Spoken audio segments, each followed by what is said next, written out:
Vous écoutez un message enregistré à l'église CVV Paris. Pour plus d'informations, visitez notre site internet cvvparis.fr. Pour ceux qui nous ont rejoints en cours de route, comme Ludo a dit, bienvenue. Je m'appelle Ben, je suis content d'être là avec vous aujourd'hui. On continue dans notre série sur la personne du Saint-Esprit.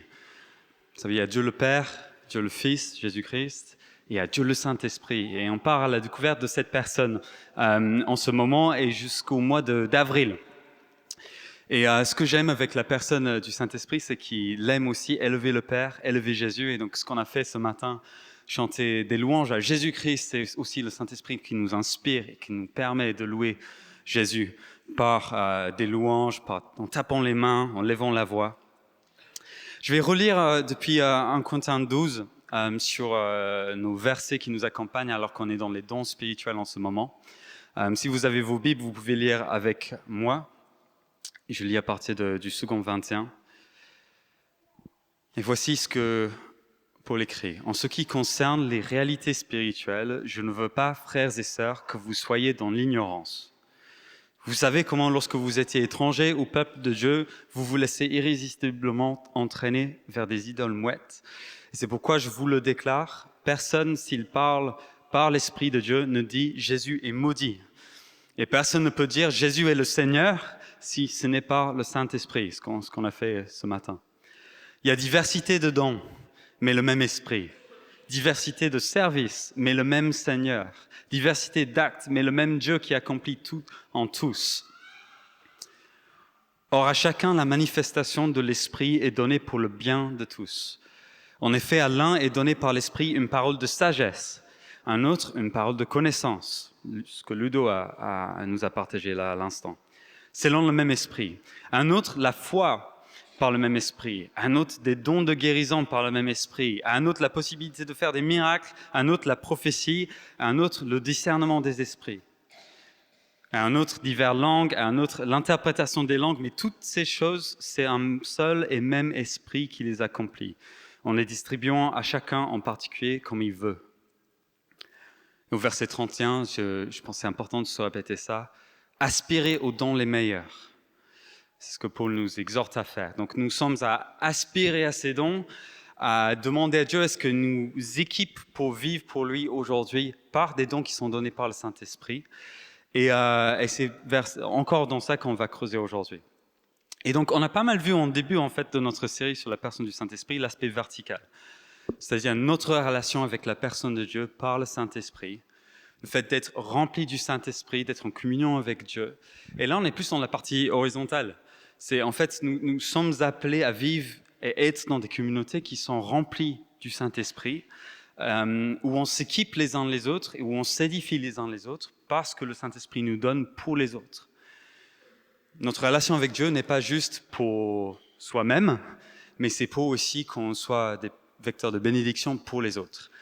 Et c'est dans cette dimension-là, parfois, que le Seigneur nous permet de creuser loin dans les dons de l'Esprit. C'est parce que quand nos cœurs sont tournés vers les autres, par l'amour, Dieu aime nous donner des choses, des cadeaux pour les autres. Et donc, on est dans cette dimension-là des dons de l'Esprit. Et on apporte les dons pas forcément dans un ordre particulier. D'ailleurs, on a dû réorganiser un tout petit peu. Et donc, aujourd'hui, on part tout de suite dans un don qui est assez intéressant à creuser. C'est le don de discernement des esprits. J'ai des regards confus, des regards « Ah oui, quand même, il va en parler. » C'est bien. C'est pas un don dont on a l'habitude de parler souvent. En parlant avec diverses personnes dans la préparation de cette prédication, il y avait des réactions diverses. Et, comment tu vas prêcher sur ça? Qu'est-ce que tu vas dire? Ou « Ah oui, tu vas dire ça ou plutôt ça ?» Bref, c'est un sujet avec beaucoup de choses à explorer. J'ai trop de notes ce matin. Je vais essayer de condenser et être efficace, ok? Mais c'est un sujet qui est passionnant et je pense que c'est un sujet qui n'est pas si complexe que ça. C'est un sujet qui fait peur, mais qui n'est pas si complexe que ça. Et je pense aussi qu'il y en a beaucoup ici qui ont peut-être déjà reçu ce don, mais vous ne le savez pas encore. Ou vous avez l'impression peut-être de recevoir quelque chose dans ce domaine-là, mais en réalité, vous ne savez pas quoi en faire avec ce que vous ressentez, ce que vous expérimentez, etc. Et donc mon but ce matin, comme avec la plupart des dons, c'est de nous donner un début de cadre suffisamment clair et suffisamment centré sur la Bible pour nous aider à prendre nos premiers pas dans un don comme le don de discernement des esprits. Et donc on va l'aborder. Et il faut commencer, et il y a un point de départ qui est important avec des sujets qui évoquent le spirituel, c'est que ce n'est pas un sujet facile pour l'éducation et pour la pensée occidentale, notamment européenne de l'Ouest et notamment dans les grandes villes.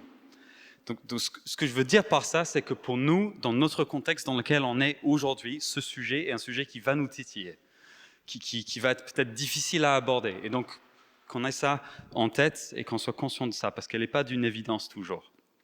Pourtant, ce que l'apôtre Paul dit au début de la présentation de divers dons qui nous permettent l'unité, etc., il dit « En ce qui concerne les réalités spirituelles, je ne veux pas, frères et sœurs, que vous soyez dans l'ignorance. » Et donc, dans ces réalités spirituelles qu'on va explorer aujourd'hui, on peut être confiant que la volonté de Dieu, c'est que nous soyons au clair sur ces choses-là et que nous n'ayons pas peur de ces choses, mais qu'on soit confiants et qu'on sache ce que le Seigneur veut faire. Donc, on va creuser ensemble, si vous êtes chaud. Et donc, le point de départ, c'est simple, c'est que nous vivons dans un monde à la fois qui est naturel, où il y a des réalités qui sont observables, mesurables, qu'on peut voir avec nos propres yeux, mais nous vivons aussi dans un monde profondément spirituel. Et c'est ça le point qui est compliqué pour notre éducation, pour notre manière de voir les choses. À la fois, il y a le naturel, le mesurable, les sciences, les belles choses qu'on peut découvrir dans la création que Dieu a faite, mais aussi les choses spirituelles qui ne sont pas forcément visibles de nos yeux tout le temps. Vous savez, au début, quand on a parlé de la personne de Dieu, le Saint-Esprit, on a dit qu'il est quelque part invisible. Ce n'est pas une personne qui se pointe physiquement derrière dans la pièce. Pourtant, ça ne fait pas de lui quelqu'un de moins réel que Jésus qui a marché sur la terre, par exemple. Et on a parlé du fait que comme le vent, il souffle aux Tuileries, et on ne voit pas le vent, mais on voit les effets du vent, pas de la même manière, l'Esprit de Dieu est là, est présent, œuvre dans nos vies, et nous ne le voyons peut-être pas, mais nous voyons bien ce qu'il fait dans nos vies. Et quand je regarde nos vies, les vies des uns et des autres, je vois la liberté qui est trouvée en Christ, quand je vois les nouvelles manières de voir le monde qui se développent, quand je vois de la confiance qui s'installe dans le cœur de plusieurs en Christ, je vois que le Saint-Esprit est à l'œuvre parmi nous. Et quand je vois des personnes qui étaient malades, qui sont guéries parmi nous, je vois que Dieu est à l'œuvre, etc. Invisible, mais bien réel, bien présent avec nous. Et c'est cette dimension-là dont il est sujet aujourd'hui. Et la Bible nous fait découvrir pas seulement le Saint-Esprit dans cette dimension spirituelle, il nous fait découvrir tout un ensemble d'êtres et d'acteurs dans le monde spirituel. Et on ne va pas creuser chacun de ces personnes, ces acteurs différents dans ce domaine-là, mais on va parler de plusieurs parce que ça va nous aider à comprendre en quoi ce don peut nous être utile. Et pour commencer, j'aimerais parler juste un instant des anges. Les anges, les messagers de Dieu. On a dans la Bible plein d'exemples d'anges qui se sont pointés, qui sont intervenus dans les affaires des hommes. On a par exemple l'ange qui visite Marie avant la naissance de Jésus, qui dévoile le plan de Dieu à travers elle qui allait se produire. On a l'ange aussi devant le tombeau de Jésus, alors que Marie et Marthe arrivent devant le tombeau et disent « Il est où ?» Et l'ange leur dit qu'il n'est pas là. On voit des images des anges dans les visions de Daniel, dans les visions de Jean, dans l'Apocalypse. On voit les anges qui interviennent à travers beaucoup d'histoires dans la Bible. Et si vous voulez, les anges, ce mot, c'est ce qu'on traduit de l'hébreu malach ou du grec angelos, et ça signifie messager, comme je vous ai dit. Et ce sont des membres quelque part du staff céleste, des employés célestes, du personnel de Dieu, qui mandatent pour communiquer des choses, pour communiquer des messages, pour avertir, reconforter, guider, et aussi pour intervenir, accompagner l'œuvre de Dieu sur la terre. Il les envoie pour accomplir sa volonté. Ce sont des personnes des anges du coup, pas des personnes, qui sont au service du Seigneur. Et ils sont dans cette dimension spirituelle, mais ils prennent parfois l'apparence humaine. On le voit à travers les Écritures et on le voit parfois dans des expériences que les uns les autres font. David Fellingham, par exemple, c'est notre intervenant au week-end d'église qui est dans 2 mois environ. Il a eu une expérience il y a une trentaine d'années que ça, où l'Esprit de Dieu est venu de manière très puissante dans l'église où il était. Et en fait, beaucoup, par la puissance et l'effet du Seigneur, beaucoup ont été comme secoués. Il y avait des gens aussi qui tombaient par terre sous l'influence de la puissante main de Dieu. Et dans ce moment-là, ce qui était en train de se passer, c'est que beaucoup étaient en train de recevoir une nouvelle liberté. Beaucoup de chaînes, de fausses croyances, de mauvaises choses que les gens portaient dans la vie étaient en train de partir alors que le Saint-Esprit leur donnait de la clarté. Et il décrit comment, dans cette réunion, il a regardé vers le fond de la salle, il a vu un ange. Et c'était pas seulement un ange c'était pas vraiment un ange qui avait l'aspect humain. Il savait intuitivement tout de suite ce que c'était, ces créatures qui étaient là. Et cet ange n'était pas, comme on les imagine souvent, quelque chose qui flotte sur un nuage, qui est tout gentil, etc. Voilà. C'était un ange avec une épée dégainée, à l'arrière de cette pièce. Et cette soirée, comme je vous ai dit, c'est une soirée où beaucoup ont trouvé la liberté en Christ. Et c'est comme si le Seigneur voulait, en montrant cette chose à cet homme-là, c'était « je suis en train de libérer des gens, je suis en train de couper les chaînes. Et c'est moi, le Seigneur, qui est en train de faire une œuvre puissante, et je suis à l'œuvre ici et maintenant. » Les anges sont souvent là, les messagers de Dieu pour les moments critiques de son Église. Les messagers de Dieu au service de Dieu. Mais il y a d'autres acteurs dans le domaine spirituel. On voit aussi, à travers les Écritures, les démons aussi. Et ce sont des êtres spirituels du staff céleste, si vous voulez, qui étaient du personnel de Dieu. Et les écrits hébreux nous démontrent qu'ils se sont rebellés contre Dieu. Donc ce sont parfois des anges, ou que sais-je, qui ont décidé de chercher une autre voie que celle de Dieu et qui s'opposent donc à ce que Dieu fait et à la manière que Dieu veut faire les choses. Et leur but est de s'aimer le désordre, par exemple. Leur but est d'enchaîner les hommes, un peu l'inverse de ce que les serviteurs de Dieu veulent faire, détruire au lieu de construire. S'ils peuvent nous rendre immobiles dans la foi, amers, passifs, dans le doute, dans le manque de pardon, s'ils peuvent nous rendre distraits ou confus, voilà, c'est des choses qu'ils aiment faire parce qu'ils s'opposent à Dieu, ils s'opposent à l'œuvre de Dieu. Et on les voit à travers la Bible, plein de cas de personnes sous l'emprise de démons ou d'influence démoniaque dans la vie des gens. Et parfois, cette emprise-là, c'est dû à une porte d'entrée qu'ont laissé les hommes, par exemple, le péché. Quand on fonce dans les choses qui sont contre la volonté de Dieu pour nous, parfois on laisse une porte ouverte à ce que les ennemis de Dieu entrent dans nos vies. On le voit aussi par des pratiques occultes, quand des personnes se mettent dans la magie, dans les choses spirituelles, mais qui s'opposent ouvertement à Dieu, que ça laisse une porte aussi aux ennemis de Dieu. Quand les gens aussi se lancent dans des poursuites religieuses aussi, qui ne tiennent pas leur source en Jésus-Christ. Tiennent leur source dans les opposants de Jésus-Christ. Et donc, il peut y avoir parfois une place qui est donnée à l'influence démoniaque dans la vie des gens.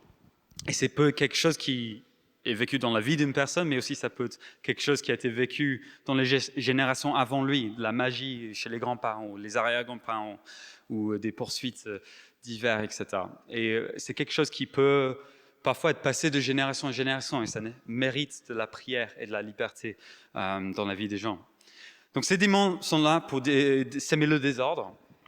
Mais il y a un point qui est très important, et je veux le préciser dès le début de cette prédication, c'est qu'il faut comprendre que les démons sont inférieurs et voire impuissants face au pouvoir de Jésus-Christ et face au pouvoir de son Saint-Esprit.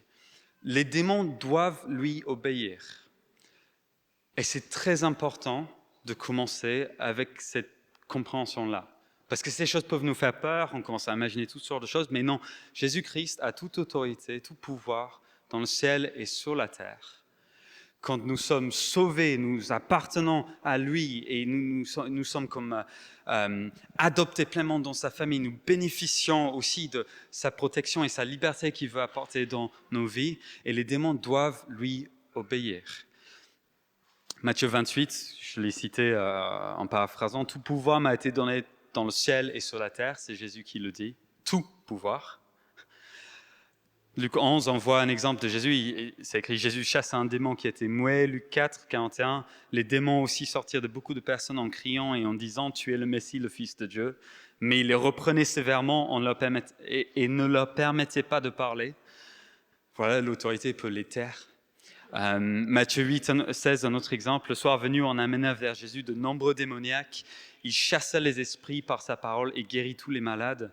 Ainsi s'accomplit ce que le prophète Ésaïe avait annoncé. Il a pris nos faiblesses et il s'est chargé de nos maladies. Les démons doivent lui obéir. Et si vous avez peur de ces dimensions spirituelles, rappelez-vous une chose, il y a un chef spirituel sur toute chose, c'est Jésus-Christ. Et ça nous met en confiance.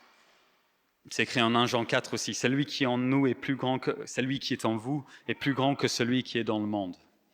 Rappelons-nous ça, le Saint-Esprit qui est en nous, plus grand que celui qui est dans le monde.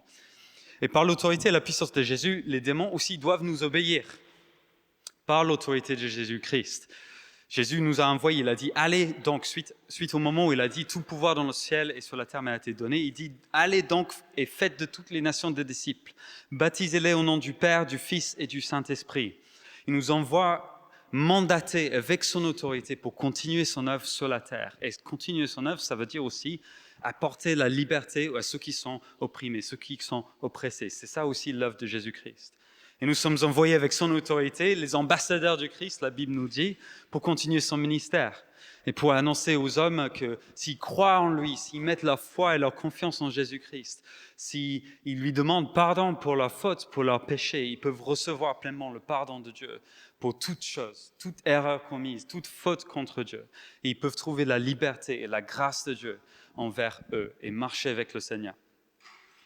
Nous sommes les ambassadeurs de Christ et il efface nos transgressions, il efface notre péché. Et un des signes de ce salut, et puis on va parler d'un autre spirituel, c'est la libération de l'oppression démoniaque. Quand Dieu nous efface nos transgressions et nous libère, c'est normal aussi que l'emprise spirituelle qui est parfois sur nous aussi, que Dieu veuille le lever et le chasser pour notre liberté. Bref, vous avez compris, les démons. Il y a aussi le Satan. Le Satan, en hébreu, on parle pas de Satan, mais de le Satan. C'est l'adversaire, aussi dans certaines traductions, un rebelle spirituel qui n'a pas voulu vivre sous la sagesse et l'autorité de Dieu, comme les démons. Et plein d'images sont utilisées dans la Bible pour parler de lui. Il y a une image du serpent. En Genèse, il y a un dragon aussi, le roi de la mort, ou même le tombeau. Plein d'images qui sont utilisées pour décrire cette personne dont il s'agit. On lui attribue aussi des titres, le tentateur, par exemple, le malin, le diable, ce qui signifie en grec le calomniateur. Ça nous dévoile quelque chose sur son but, sa mission. Et cet être spirituel cherche activement à s'aimer le désordre. Il s'oppose à tout, il est anti-tout. C'est ça vraiment sa mission, le chaos, le désordre. Il voudrait amener l'humanité par ses mensonges et par sa séduction dans le désordre avec lui. Donc il faut comprendre, on a un ennemi spirituel, un adversaire spirituel, et son but c'est de mettre le bazar, quoi, pour être gentil. Et c'est la même chose avec les démons aussi, avec le Satan. En Jean 3, 8, c'est écrit « Celui qui pratique le péché est du diable, car le diable pêche dès le commencement. Or, c'est pour détruire les œuvres du diable que le Fils de Dieu est apparu. » Pas pour nous détruire, nous, il veut nous amener la vie. Mais par contre, détruire le désordre que le diable a voulu s'aimer et mettre de l'ordre, reconstruire, rebâtir, mettre de la clarté là où il y a de la confusion, ça c'est la mission du Seigneur. Ça c'est ce que le Seigneur désirait faire dans ta vie. L'ordre, le contrôle de soi, la clarté, pas le chaos, pas l'obscurité, pas le doute. Voilà, vous comprenez ce que je veux dire. Il y a un verset aussi en 1 Corinthiens 15, je sais que c'est beaucoup de versets, mais ça nous aide quand même à avoir un contexte pour ces choses. Il y a un verset qui nous parle de la victoire de Jésus sur cette personne. Et c'est écrit au verset 55, « Mort, où est ton aiguillon? Enfer, où est ta victoire ?» L'aiguillon de la mort, c'est le péché, et ce qui donne sa puissance au péché, c'est la loi. mais que Dieu soit remercié, lui qui nous donne la victoire par notre Seigneur Jésus-Christ. Enfer, où est ta victoire? Le diable, où est ta victoire? Elle a été anéantie par la victoire de Jésus-Christ sur la croix. Et sur la croix, il a cloué toutes les autorités, les puissances spirituelles, et il a triomphé sur ces choses-là. Il a triomphé sur la mort, le tombeau, sur le Satan, sur les démons. Il a triomphé et brisé le pouvoir du péché. Pour que toi, si tu mets ta foi aujourd'hui en Jésus-Christ, tu peux être libre. Amen. J'enchaîne juste avec un dernier exemple d'aide spirituelle. Ce n'est pas exhaustif, mais puis on va parler du don de discernement, mais il y a aussi des principautés, des pouvoirs. C'est un domaine un peu plus obscur où il y a des interprétations qui peuvent être différentes sur comment on interprète ça. Mais dans la grande idée, ce sont des puissances spirituelles démoniaques qui ont parfois une emprise sur une région, des lieux ou un pays. Et la Bible nous en parle. Donc, par exemple, en Ephésiens 6, 12, on voit ce qui est écrit par l'apôtre Paul, c'est « Car nous n'avons pas à lutter contre le chair et le sang. » Nous ne sommes pas dans une guerre contre les hommes, du tout. Justement, on veut les apporter la liberté de Jésus-Christ. Mais nous avons à lutter, du coup, contre les dominations, contre les autorités, contre les princes de ce monde de ténèbres, contre les esprits méchants dans les lieux célestes. Les principautés, les pouvoirs, des puissances qui œuvrent contre le sens de Dieu. Et nous le voyons parfois dans des pays, par exemple, entiers, qui prennent des décisions et qui prennent des orientations qui sont contre ce que le Seigneur aimerait faire. Et là, on voit qu'il y a des puissances à l'œuvre à un niveau national, à un niveau international même. Et encore une fois, rebelote pour eux, c'est la même chose qu'avec les démons, qu'avec le Satan. Colossiens 2, par exemple, à partir du verset 13, c'est écrit « Vous qui étiez morts en raison de vos fautes et de l'incirconcision de votre corps », ça c'est tout un sujet, on pourrait en parler une autre fois, « il vous a rendu à la vie avec lui. Il nous a pardonné toutes nos fautes. Il a effacé l'acte rédigé contre nous qui nous condamnait par ses prescriptions. Il l'a annulé en le clouant à la croix. Et ainsi, il a dépouillé les dominations et les autorités et les a données publiquement en spectacle, en triomphant d'elles par la croix. » Jésus-Christ a triomphé sur tout.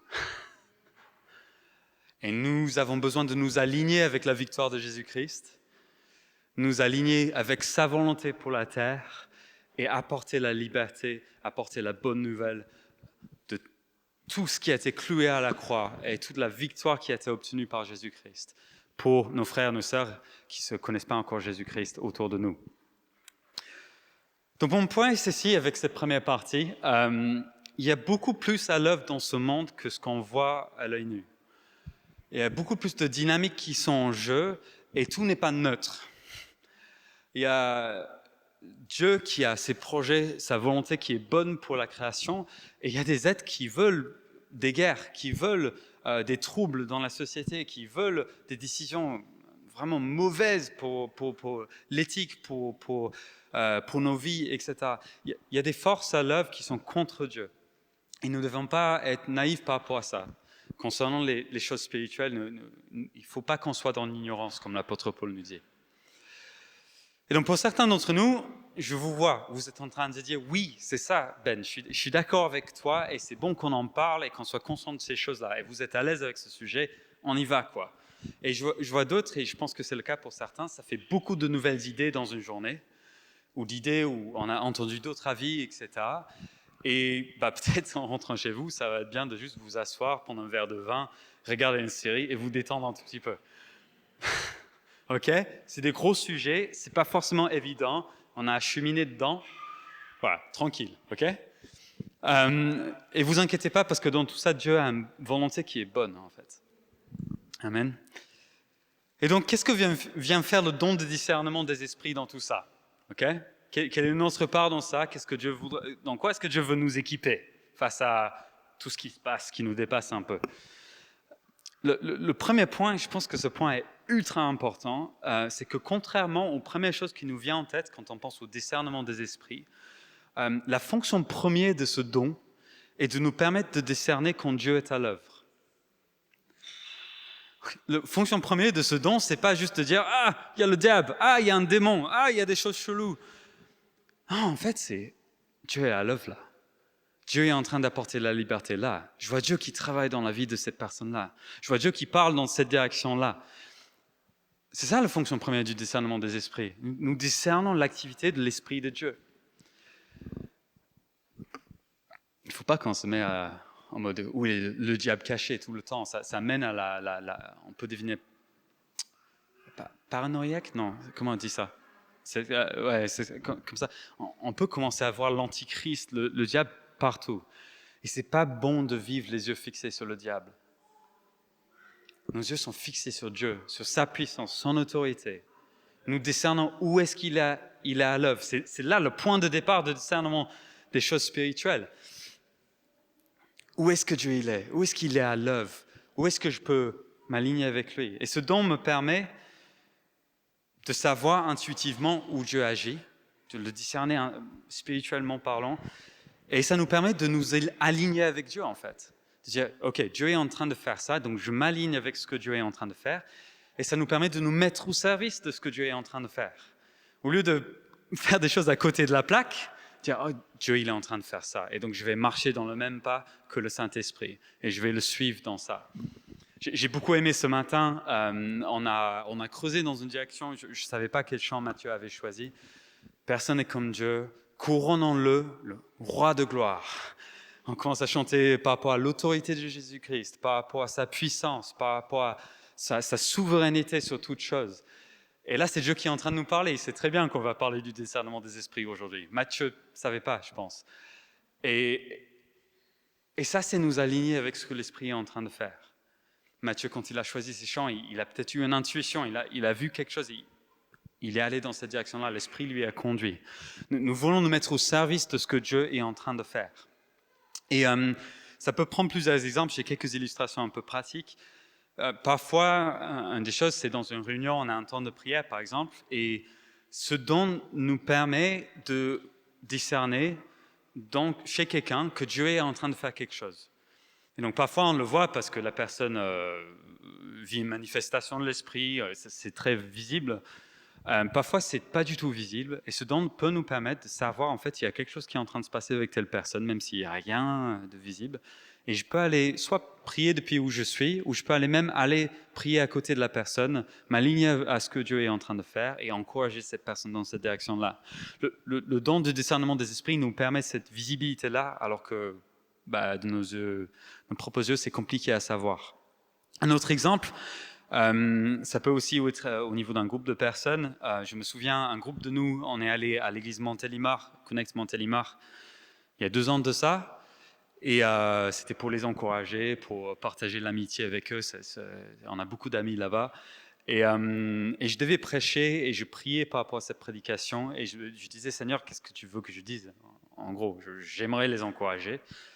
Et ce qu'il a fait, c'est qu'il m'a permis de comprendre ce qui est en train de se passer dans cette église. Il a dit, cette église est en train de devenir un puits pour sa région. C'est un puits de la bénédiction, de la puissance du Saint-Esprit dans cette région. Et il y a beaucoup de gens d'arrière-plan chrétien, mais qui n'ont pas connu l'œuvre du Saint-Esprit, que Dieu est en train d'amener chez eux. Et on le voit, l'église grandit à une vitesse folle, et il y a des implantations qui sont en projet, etc. Mais Dieu m'a permis de savoir, ok, c'est ça que Dieu est en train de faire. Et donc j'ai pu m'aligner avec ça. D'abord en les encourageant. Vous êtes en train de devenir un puits pour votre région. Allez-y, foncez, quoi. Et aussi de m'aligner avec ça, avec le sujet de la prédication et les encourager dans une direction en particulier. Ça peut nous être utile dans ces situations-là, quand on va envers des gens. Ça peut nous être utile aussi dans le discernement de ce qui se passe dans le pays aussi.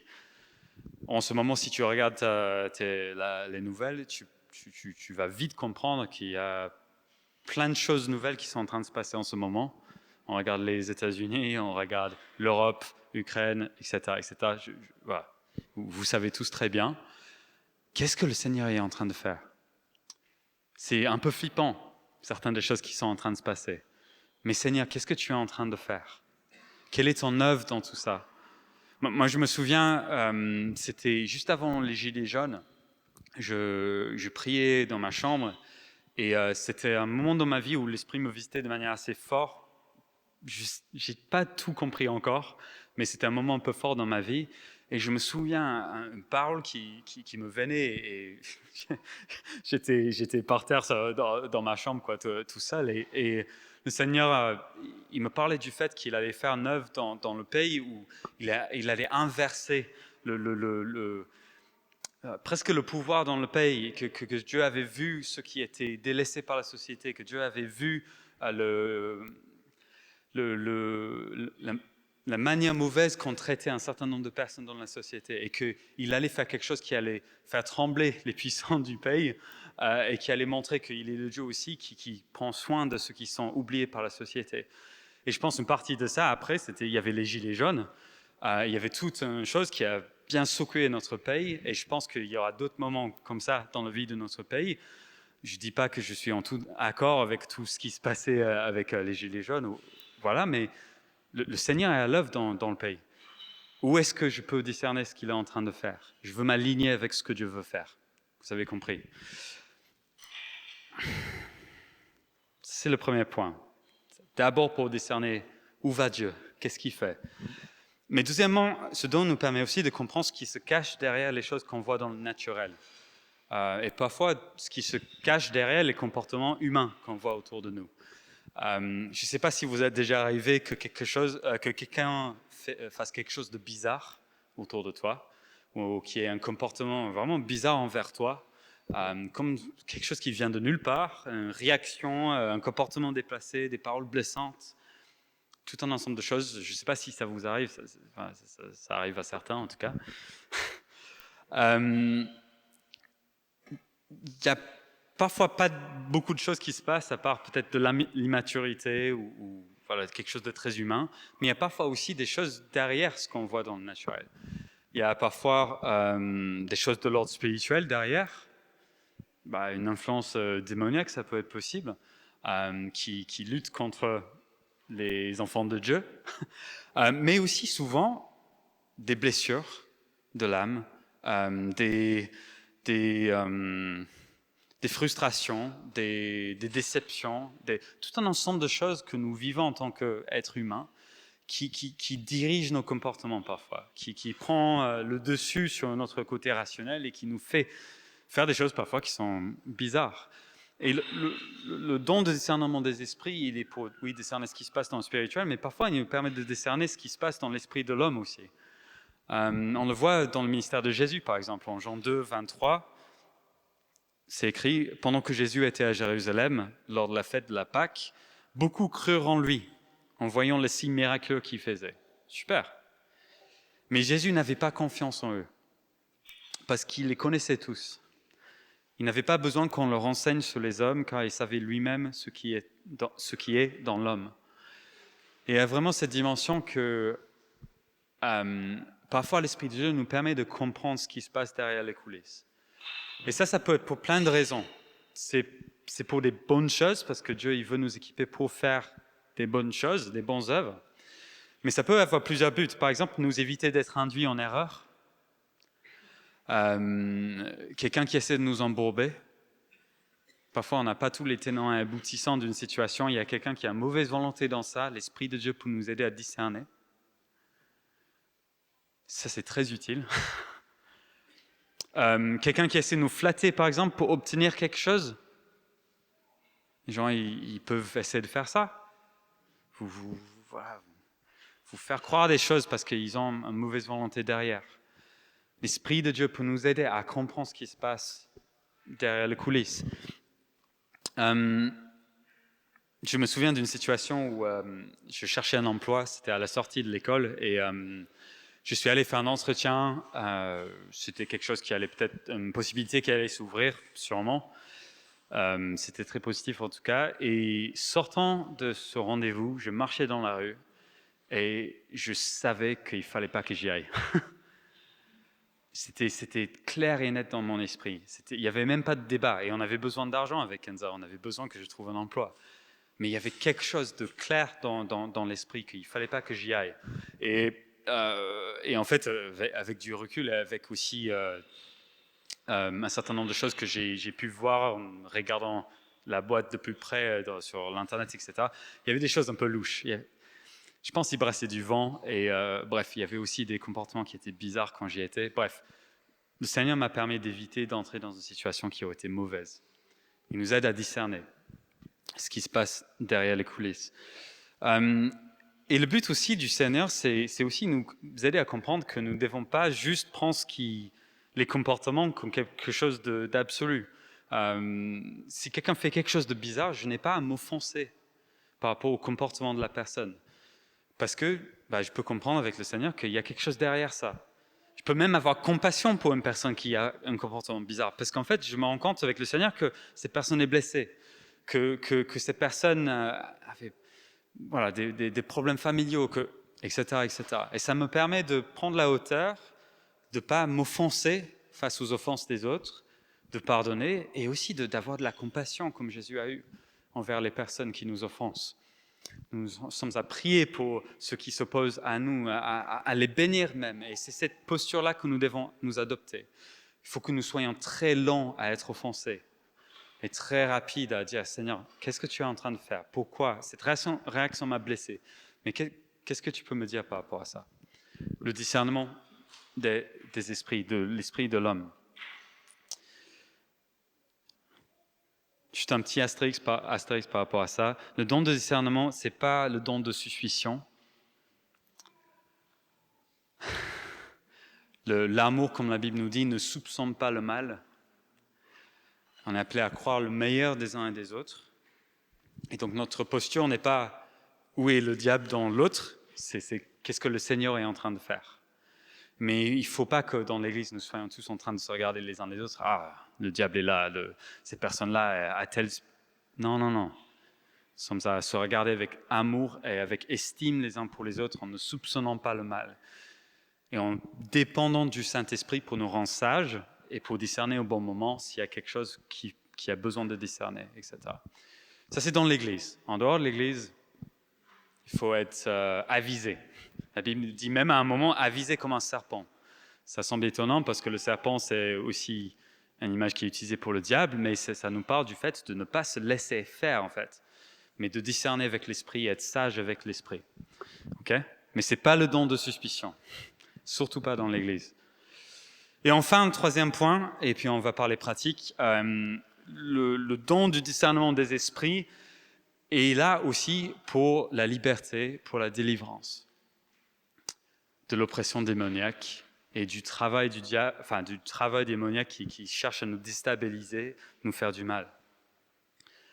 Si vous voulez, quand on voit sur les élections à travers le monde et on voit par exemple des exemples de pays qui cherchent à déstabiliser des systèmes politiques, des systèmes démocratiques, etc., c'est un peu cette même notion-là. Le Seigneur veut de l'ordre, un bon fonctionnement dans nos vies, etc.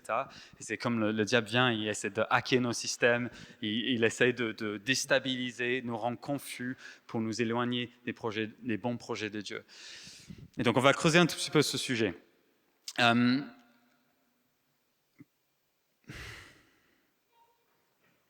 Ouais. Et donc parfois, l'Esprit nous donne le discernement de ce qui est en train de se passer dans la vie de quelqu'un et de l'activité démoniaque, spirituelle, dans la vie de cette personne. Et ça nous permet de comprendre parfois aussi quel type d'esprit il s'agit, comprendre qu'il y a des types d'activités démoniaques qui peuvent être différentes les uns des autres, et donc une manière de les aborder différente. Peut-être c'est des versets qui sont pertinents pour prier dans un certain sens, qui sont pertinents dans certains cas. Mais le but principal, encore une fois, avec ce don de discernement, c'est de nous aligner avec la liberté que Dieu veut apporter dans la vie de la personne et de voir comment est-ce qu'on peut servir le travail de l'Esprit de Dieu alors qu'il nous dévoile quelque chose. J'ai entendu une histoire récemment, ça fait partie des histoires de fous, où ça nous inspire. Voilà. Et je pense que c'est intéressant parce que ça nous parle d'une ou deux choses. Et c'est Chris Vallotton, donc, qui est un des pasteurs dans une église à Reading aux États-Unis, qui raconte une histoire où entre deux prédications, donc il prêchait dans une site de leur église et puis il avait 10 minutes pour être dans l'autre site pour ensuite prêcher.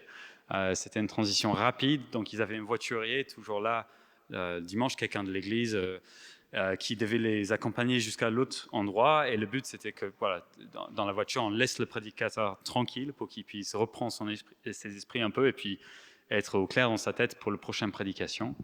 Il entre dans cette voiture-là et il ressent tout de suite quelque chose qui l'étonne. Donc le conducteur, c'est un ami à lui. Et il ressent d'un coup l'envie de se tuer, de mettre fin à sa vie. Et il dit, voilà, c'était bizarre, j'ai jamais eu cette envie. Je suis entré dans sa voiture, il y a eu cette envie-là. Ok. Et puis il regarde le conducteur et il voit une image d'un coup de ce gars, son ami, qui est en train de vouloir se pendre depuis son toit. Wow, c'est chaud, c'est lourd, tout ça. Et donc il dit, bon, il faut quand même que je lui demande comment ça va, quoi. Donc il dit au gars, bah, comment tu vas? Et puis il voit que le gars commence à pas être très bien, et enfin il commence à dire, ouais, ça va pas trop. Et donc Chris, il explique tout simplement, il dit, bah, j'ai eu ce sentiment en entrant dans la voiture, et puis j'ai vu une image de toi comme ça. Et le gars, il éclate en sanglots, et il commence à raconter à Chris que ça fait plus de 6 mois que tout le temps, il a cette envie-là de mettre fin à sa vie. Il ne sait pas pourquoi et d'où ça vient. Et que la nuit, enfin le jour d'avant, il a préparé quelque chose pour se pendre depuis son toit. Et un peu avant de passer à l'acte, il a juste entendu ces mots, « Demain, je vais te délivrer ». Il dit, ok, donc il est allé à l'église le lendemain pour faire son travail de voiturier, etc. C'était un chrétien. Hein. Et Chris a dévoilé le Saint-Esprit a dévoilé à Chris ce qui était en train de se passer dans la vie de ce jeune homme. Et donc Chris, il se dit, ok, on a juste quelques minutes, il faut quand même que j'aille prêcher, mais quand même, on va quand même faire quelque chose là, on va quand même prier, quoi. Et donc, il demande au Seigneur quoi faire. Ça, c'est une bonne idée pour savoir comment nous aligner avec ce que Dieu veut faire. Et il reçoit quelque chose qu'il n'a jamais reçu auparavant, qui lui semblait tout à fait bizarre. C'était... Ah, c'est mon fils. Il se voyait taper son ami sur le torse, en commandant à cet esprit de suicide, etc., de partir. Et donc il a expliqué à son ami, bah, écoute, ça va sembler un peu bizarre, mais j'ai l'impression qu'il faut que je fasse ça. Et son ami, il lui a dit, mais tape-moi aussi fort que tu veux. Donc ils sont en voiture. Donc apparemment, Chris lui dit, bah, tiens bien le guidon, mec. Et il fait, BAM dans le torse du gars. Il arrête de pleurer, il continue la route un peu dans le silence. Et Chris, il sort, donc c'est juste quelques minutes dans la voiture, et il sort, il dit que je vais quand même demander comment ça va. Et donc il demande au gars, et le gars il dit, mais tu sais même pas, ça fait 6 mois je pense à ça. Chaque moment où je suis réveillé, chaque moment où je suis là, mais là je le sens plus, c'est parti. La liberté de l'oppression démoniaque. Et c'est un exemple de folie. On aimerait tous vivre des moments comme ça, voir Dieu intervenir de manière forte. Mais vous savez quoi, parfois avec la délivrance, c'est beaucoup plus discret, c'est beaucoup plus terre à terre dans le quotidien, même si c'est pas moins important, moins intéressant. Et ce discernement peut prendre des formes différentes. Je vais juste essayer de décrire quelques-uns alors qu'on va vers la fin de cette prédication. Parfois, c'est avec Chris, c'est qu'on ressent quelque chose en lien avec ce qui est en train de se passer dans la vie d'une personne. Donc là, c'était l'envie de mettre fin à sa vie. Dans d'autres cas, j'ai entendu pas mal de cas aussi de situations où quelqu'un qui a un problème, par exemple, avec la pornographie, mais qui n'est pas juste un manque de discipline, mais qui est lié à quelque chose de spirituel, parce qu'il y a les deux cas qui existent. Et que la personne, d'un coup, dans la prière avec la personne, d'un coup, wow, c'est bizarre, image pornographique et tout ça. Et donc, ils savent qu'il y a quelque chose d'un esprit qui est en train d'influencer ça. On peut prier dans cette direction-là pour la liberté de la personne. D'autres exemples, vous allez me prendre pour un fou, mais ça peut être par l'odorat aussi. Beaucoup parlent du fait que c'est par les sens aussi, parfois, que Dieu utilise nos sens pour nous dévoiler quelque chose. J'ai fait l'expérience assez souvent de regarder quelqu'un droit dans le visage et de sentir une odeur particulière. Et pendant des années, je me suis dit, c'est juste bizarre. Et il y a Il y a un temps, le Seigneur me parle du fait, en fait que peut-être, qu'il était en train de me faire comprendre quelque chose de ce qui se passait dans la vie de ces personnes. Et donc parfois, je regardais quelqu'un dans le visage et j'avais l'odeur de tabac mouillé, mais pourri, qui d'un coup, je le sens, quoi. Et puis ça part tout de suite après. Il n'y a pas quelqu'un à côté de moi en train de fumer, voilà. Ou un autre exemple, c'était, tu vois quelqu'un, où il y a quelqu'un qui passe et c'est juste une odeur je ne sais même pas comment dire. Et ça m'est arrivé en regardant quelqu'un de l'autre côté de la pièce, une odeur de parfum, mais comme pourri. Et quelque chose de très lourd et dur, quoi. Et je pense que c'est une manière, il fait appel à nos sens parfois pour dire il y a quelque chose qui est en train de se passer. Parfois, c'est une sensation de lourdeur ou de peur. Je me souviens, en tant que gamin, être allé dans un magasin et d'avoir senti une oppression dans ce magasin et de vouloir sortir tout de suite. J'étais déjà chrétien, mais j'étais jeune.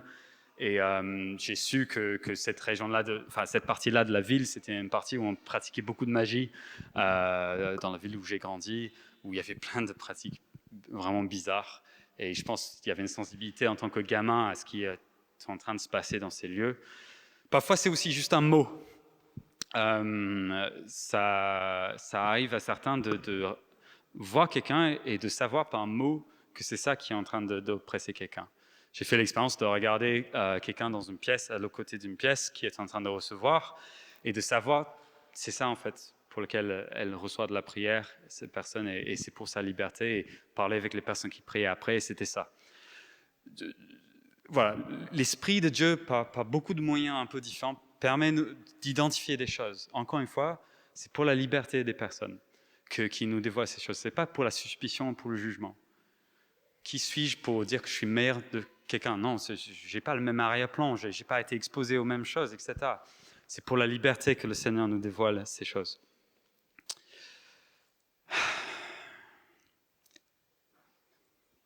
Et Jésus, par sa victoire sur la croix, sa résurrection et son autorité maintenant sur toutes choses, il veut nous permettre de prier avec confiance pour les uns les autres, que nous entrons dans cette liberté.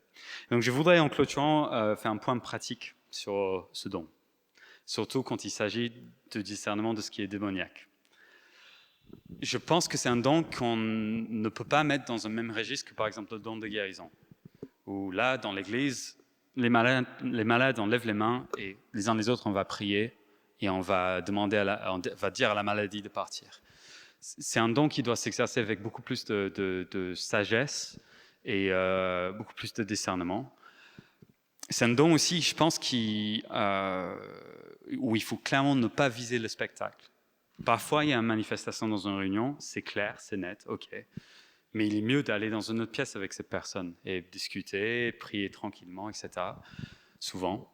Il est préférable aussi de faire des rendez-vous de prière dans ce domaine-là, en dehors du culte, dans le quotidien, pour pouvoir parler avec la personne, comprendre comment ils vivent les choses, avoir un suivi derrière aussi. Voilà, c'est pas juste on n'est pas juste là pour le waouh, on est là pour des gens, quoi, pour leur liberté. Et donc, c'est quelque chose qui doit se pratiquer dans un cadre qui est sain. Pas juste à tout va comme ça. Il y a un ami à moi qui était dans une conférence et il était à côté d'une dame qui priait, qui louait Dieu, et quelqu'un de l'équipe de prière est arrivé et, dans cette conférence et a commencé à dire je chasse au nom de Jésus. La pauvre dame, elle était en train de louer Dieu.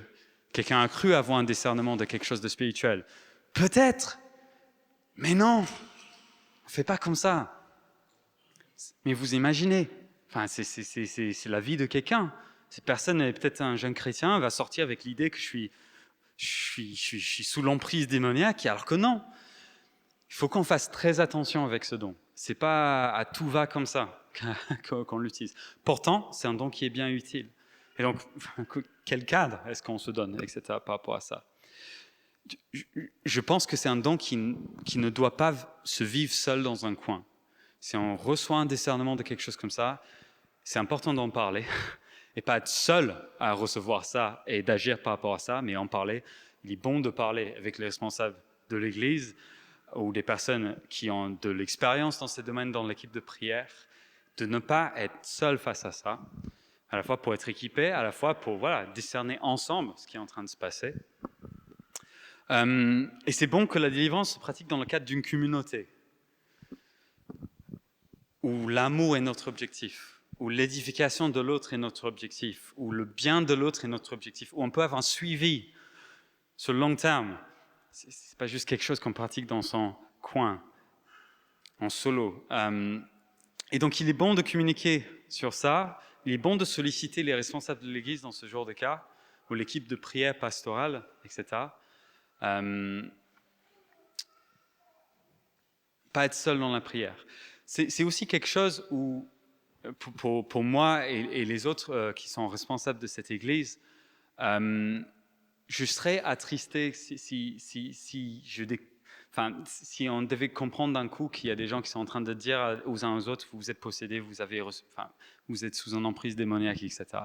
Alors qu'on découvre qu'il y a... C'est vraiment quelque chose, il faut qu'on communique entre nous sur ça. Et j'aimerais vraiment que nous fassions corps à demander le discernement, mais aussi dans la prière de le faire de manière saine et en équipe. Un cadre, un peu moins free que pour la guérison, où je vous encourage à... Si quelqu'un vous dit qu'il est malade, priez. Pour le don des langues, par exemple, si vous avez une langue et que vous voulez le partager à l'Assemblée pour qu'il y ait interprétation, faites-le. Il n'y a pas... Mais sur ce don-là, on se donne un cadre, on est sage avec ça. Un dernier point juste aussi sur le cadre, je crois qu'un chrétien ne peut pas être possédé par un démon. Je pense que c'est un point juste important à citer. Nous appartenons à Dieu. Mais des chrétiens peuvent être sous l'influence ou l'emprise d'une action démoniaque contre eux. Et donc les chrétiens peuvent vivre la délivrance, mais vous n'êtes pas possédés par le diable. Vous appartenez à Dieu. Et donc nous prions dans ce sens-là pour rendre réelle l'autorité et l'appartenance à Dieu dans votre vie, dans la pratique des choses spirituelles. Ok, voilà. J'ai longuement parlé, c'est un sujet, il fallait explorer un certain nombre de choses différentes. On va louer Dieu dans un sens. Mais voici ce que l'apôtre Paul nous exhorte à faire, c'est désirer les dons. C'est aspirer aux dons. C'est demander les dons à la personne de Dieu. Et donc si vous voulez par exemple le don des langues, comme on a parlé la semaine dernière, il est bon de le demander au Seigneur parce qu'il aime nous donner des dons comme le don des langues ou l'interprétation des langues aussi. Si vous voulez prier pour les malades et les voir guérir, demandez le don à Dieu, il aime nous donner, déverser ses dons. Et si vous voulez pouvoir discerner dans le spirituel ce que Dieu est en train de faire autour de nous, ou discerner ce qui se passe dans le cœur de l'homme, dans les réactions bizarres, dans les choses qui se passent autour de nous, ou pour discerner aussi ce qui se passe au niveau spirituel. Vous avez besoin de ce don. Et donc, demandez-le au Seigneur qui aime donner ses dons à ses enfants, à son Église. Et donc, c'est dans ce sens-là qu'on va prier. On ne va pas lever les mains et dire qui pense qu'il a besoin de délivrance, ça serait malsain. Voilà, donc on a compris le cadre. Mais on va se lever ensemble et on va se mettre par 2 ou 3 et on va juste dire à ces personnes autour de nous, j'aimerais grandir dans ce don ou recevoir ce don. Donc on va être témoins de ça les uns envers les autres et on va demander au Seigneur ensemble, ok? Donc c'est bon de s'étirer un peu, se réveiller. On prend 1 ou 2 autres personnes avec soi et on va dire, j'aimerais avoir ce don-là. Si vous êtes là pour la première fois, si vous n'êtes pas encore croyant, aucune obligation, vous pouvez écouter la conversation tranquillement, que personne ne vous met la pression. On exprime un truc et puis on va prier dans ce sens ensemble.